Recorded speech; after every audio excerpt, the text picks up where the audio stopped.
বহুতল ভবন ধসে পড়ার ঘটনায় মৃতের সংখ্যা ১০০ ছাড়িয়ে গেছে। আহত হয়েছে ৮ শতাধিক। আর ধসে পড়া ভবনের ভেতর এখনও আটকে আছে বহু লোক। আটকে পড়াদের উদ্ধারে কাজ করে যাচ্ছে সেনাবাহিনী, ফায়ার সার্ভিস, র্যাব ও পুলিশ বাহিনীর সদস্যরা। নূর আলমের তোলা ছবিতে বিস্তারিত মাহমুদুল আরিফিনের রিপোর্টে।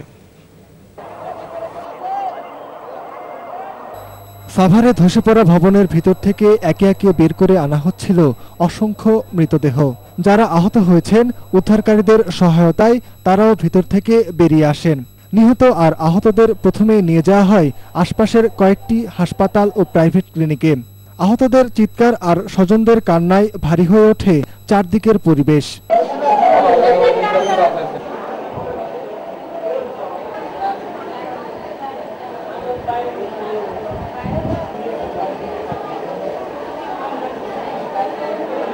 নিহত ও আহতদের বেশিরভাগকেই নেওয়া হয় স্থানীয় এনাম মেডিকেল হাসপাতালে।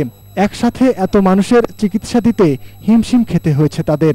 মিনিমাম 500 রোগী হবে, আর ডেড বডি প্রায় 80 থেকে 90টার মধ্যে ডেড বডি আসছে আর কি। আর 1 তলা থেকে 9 তলা পর্যন্ত পুরো আমাদের ফ্ল্যাট। প্রথম তলা থেকে 8ম তলা পর্যন্ত প্রতিটি ফ্লোর পরিপূর্ণ হয়ে যায়। এমনকি এক বেডে দুজনকে রাখার পরেও স্থান সাংকুলা না হয় বাকিদের মেঝেতে রেখে চিকিৎসা দেয়া হচ্ছে।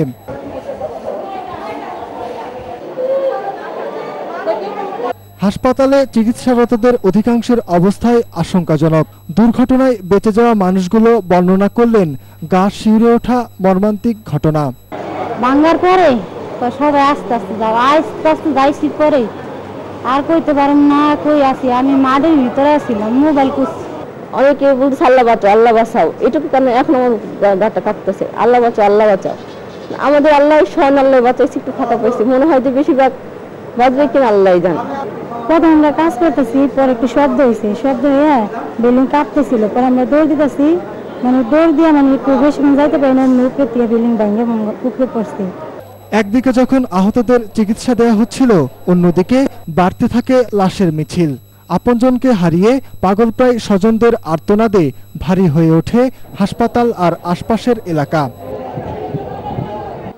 তাজরিন গার্মেন্টস কিংবা রানা প্লাজা, আগুন কিংবা ভবন ধস, কারণ যাই হোক না কেন, যাদের ঘামে উপার্জিত হয় দেশের সর্বোচ্চ রেমিটেন্স, মালিকপক্ষ আঙ্গুল ফুলে কলা গাছ হলেও প্রতিনিয়ত মারা পড়ছেন তারাই।